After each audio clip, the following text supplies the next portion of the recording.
Imagine boarding an airliner in the early 1970s with automatic landing capability, whisper-quiet engines, luxurious wide-body seating, and technology so sophisticated that many modern aircraft still use concepts first proven aboard it. It sounds like a modern jet, but it wasn't.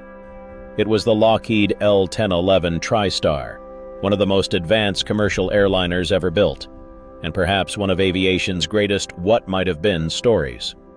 The story begins during the 1960s, when commercial aviation was entering the wide-body era. Boeing had introduced the revolutionary 747, capable of carrying hundreds of passengers across oceans.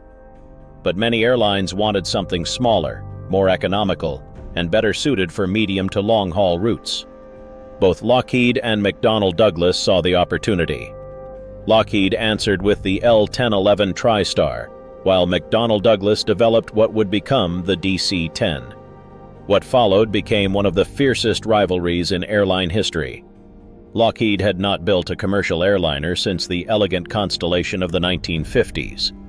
The company was determined to return to the civilian market with an aircraft that would surpass anything its competitors could offer. Engineers were given an ambitious goal: build the safest, quietest, most technologically advanced passenger jet in the world. The result was unlike anything flying at the time. The L-1011 made its first flight on November 16, 1970. At first glance, it resembled the DC-10 with its distinctive three-engine layout. Two Rolls-Royce RB211 turbofan engines were mounted beneath the wings, while a third engine was cleverly tucked into the base of the vertical tail, fed by an elegant S-shaped air intake. That unique design became one of the Tristar's most recognizable features. But beneath its graceful appearance lay extraordinary engineering. The Tristar was among the first commercial aircraft designed with extensive automatic flight systems. Its autopilot wasn't simply a cruise control device. It could guide the airplane through its descent and perform a fully automatic landing in extremely poor visibility, a remarkable achievement for the early 1970s. This capability allowed airlines to operate safely when many other aircraft would have been forced to divert. The aircraft also featured advanced computerized systems that continuously monitored thousands of components, alerting crews to maintenance issues before they became serious. Pilots praised its remarkably light control forces and stable handling, while mechanics admired its sophisticated self-diagnostic capabilities. Passengers loved it for different reasons. The Tristar was exceptionally quiet. The Rolls-Royce RB211 engines produced significantly less cabin noise than many competing aircraft, making long flights noticeably more comfortable. Wide aisles, spacious seating, and generous overhead room gave travelers a sense of luxury that became a hallmark of the airplane. Depending on airline configuration, the L-1011 typically carried between 250 and 330 passengers. Maximum capacity exceeded 400 passengers in high-density layouts. Its range varied by model, with later versions capable of flying more than 6,000 miles, allowing non-stop flights across the Atlantic and deep into Asia and South America. Power came from three Rolls-Royce RB211 high-bypass turbofan engines, producing between approximately 42,000 and over 50,000 pounds of thrust each, depending on the model. The Tristar cruised at about 600 miles per hour, roughly Mach 0.84, and operated at altitudes approaching 43,000 feet. With a wingspan of nearly 156 feet and a length that ranged from about 177 to over 180 feet depending on the variant, it was an impressive sight on any airport ramp. Several versions of the Tristar were produced during its lifetime. The original L-1011 was optimized for medium-range routes.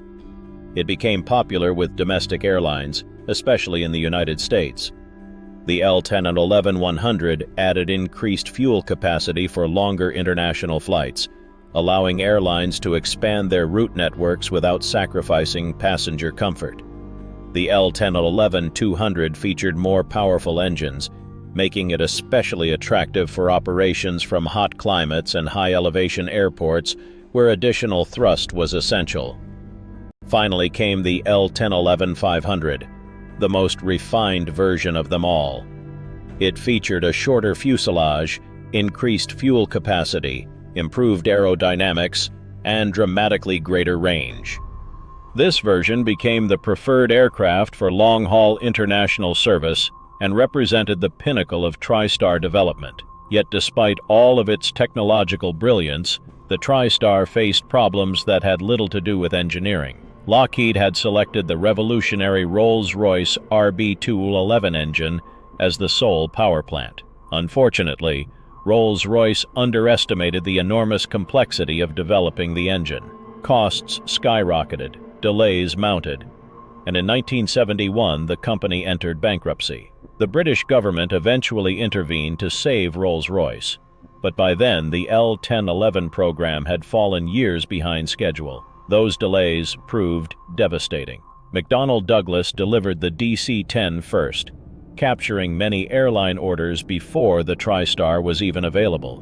By the time the L-1011 entered widespread service, much of the market had already been claimed. Although airlines consistently praised the Tristar's reliability, comfort, and advanced systems, Lockheed could never overcome the lost sales caused by the engine delays. Between 1970 and 1984, only 250 Tristars were built. In contrast, hundreds more DC-10s rolled off production lines. Financially, the program became one of the most expensive commercial aircraft ventures in aviation history. Still, the Tristar developed a devoted following. Airlines including Eastern Airlines, Trans World Airlines, Delta Airlines, British Airways, Cathay Pacific, Air Canada, All Nippon Airways, Saudia, and many others flew the aircraft with distinction for decades. Pilots often described it as one of the finest airplanes they had ever flown,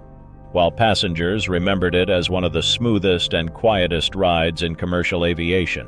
Even after retirement from passenger service, the Tristar found new life in specialized roles. Several were converted into aerial refueling tankers for the Royal Air Force, known as the Tristar K-1, KC-1, and C-2 variants, where they served for decades transporting troops and refueling military aircraft in flight. Perhaps the most fascinating second career belonged to NASA. One modified L-1011, nicknamed Stargazer, became the airborne launch platform for the Pegasus rocket. Instead of launching satellites from the ground, Stargazer carried the rocket beneath its fuselage to high altitude before releasing it. Moments later, the rocket ignited and carried satellites into orbit, giving the aging airliner an entirely new mission in the space age. Today, only a handful of Tristars remain airworthy, while others reside in museums or await preservation. Although its commercial production ended, many of its innovations, automatic landing systems, advanced flight management concepts, onboard diagnostics, and passenger comfort improvements became standard features on future generations of airliners. The Lockheed L-1011 Tristar was more than just another wide-body jet. It was an engineering masterpiece that arrived just a little too late. Had circumstances been different, aviation history might remember it not as the underdog of the wide-body race, but as the aircraft that set the standard for an entire generation.